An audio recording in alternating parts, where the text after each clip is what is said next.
सुप्रभातम बच्चों, मैं हिंदी व्याकरण की छठी कक्षा में आपका दोबारा से हार्दिक स्वागत करती हूँ।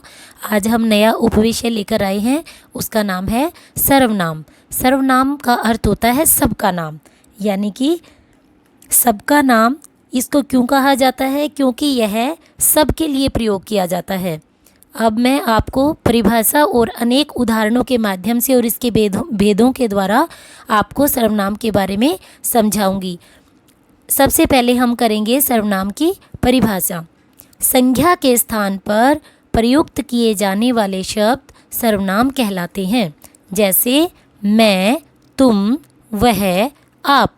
जैसे कि मैं आपको बोलती हूँ कि आर्यन छठी कक्षा में पढ़ता है।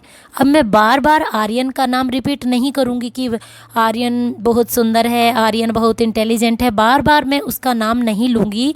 उसकी जगह पर जैसे मैं बोलूँगी कि वह एक अच्छा लड़का है, वह रोज़ाना स्कूल जाता है, तो उसकी जगह पर मैंने वह शब्द का यूज़ किया। ऐसे ही संज्ञा की जगह पर जिन शब्दों का प्रयोग किया जाता है वो होते हैं सर्वनाम। सर्वनाम के 6 भेद होते हैं। वैसे अनेक उदाहरणों के माध्यम से भी, जैसे वह गाना गा रही है, इसमें मैं बोलूँगी आपको कि इसमें से सर्वनाम शब्द छाटिए, तो आप बताएंगे वह। वह से हमें क्या पता लग रहा है कि कौन गाना गा रही है? कोई लड़की है जो गाना गा रही है। इसी प्रकार से सर्वनाम के 6 भेद होते हैं। पुरुषवाचक सर्वनाम, निश्चयवाचक सर्वनाम, अनिश्चयवाचक सर्वनाम, संबंधवाचक सर्वनाम, प्रश्नवाचक सर्वनाम और निजवाचक सर्वनाम। इस प्रकार से सर्वनाम के 6 भेद होते हैं। अब मैं इन 6 भेदों का परिभाषा और इनके दो उदाहरणों के माध्यम से आपको मैं समझाऊंगी कि किस प्रकार से पुरुषवाचक होता है और किस प्रकार से निश्चयवाचक होता है। सबसे पहले है पुरुषवाचक सर्वनाम। जिन सर्वनाम शब्दों का प्रयोग वक्ता, श्रोता और अन्य व्यक्ति के लिए किया जाता है वे पुरुषवाचक सर्वनाम कहलाते हैं। इस परिभाषा को थोड़ा सा आप ध्यान से सुनिए। वक्ता होता है बोलने वाला। जैसे कि इस समय मैं वक्ता हूँ और आप श्रोता है। मैं बोल रही हूँ और आप सुन रहे हो। वक्ता बोलने वाला, श्रोता सुनने वाला और अन्य व्यक्ति होता है थर्ड पर्सन। वे पुरुषवाचक सर्वनाम कहलाते हैं। इसके उदाहरण के माध्यम से आपको अच्छे से समझ में आ जाएगा। जैसे कि मुझे खाना दे दो। जैसे कि संस्कृत में मैं आपको प्रथम पुरुष, उत्तम पुरुष, मध्यम पुरुष करवाती हूँ। मुझे यानी संस्कृत में अहम बोलती हूँ, मुझे खाना दे दो। ये थर्ड पर्सन है, अहम, मुझे। इसमें मुझे शब्द है वो पुरुषवाचक सर्वनाम है और इसमें इंग्लिश भाषा में इसको थर्ड पर्सन बोलते हैं, संस्कृत में इसे उत्तम पुरुष बोलते हैं। तुम क्या खा रहे हो?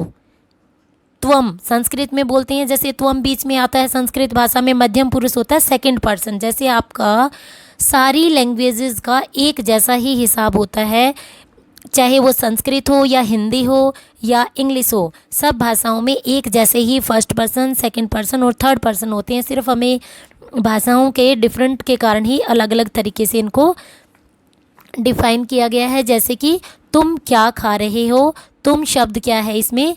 मध्यम पुरुष, सेकंड पर्सन। वह खाना खा रहा है, वह शब्द क्या है इसमें? अन्य पुरुष। इस प्रकार से पुरुषवाचक सर्वनाम का प्रयोग किया जाता है। अब सेकंड नंबर है निश्चयवाचक सर्वनाम। जिन सर्वनाम शब्दों का प्रयोग निश्चित प्राणी या वस्तु के लिए किया जाता है वे निश्चयवाचक सर्वनाम कहलाते हैं। निश्चित यानी कि बिल्कुल डेफिनेटली, कि किसी का जैसे नाम लेकर बोला जाता है कि वह रमेश का घर है। इसमें से मैं पूछूंगी आपसे कि इसमें निश्चितवाचक सर्वनाम छाटिए, तो आप मुझे बताएंगे वह शब्द क्या है? निश्चित किया गया है कि वह घर रमेश का ही है। यह तुम्हारी कलम है। इसमें मैं बोलूँगी कि निश्चयवाचक सर्वनाम छाटिए। इसमें यह शब्द है, यह क्या है? निश्चयवाचक, क्योंकि इसमें बताया गया है कि यह कलम तुम्हारी है।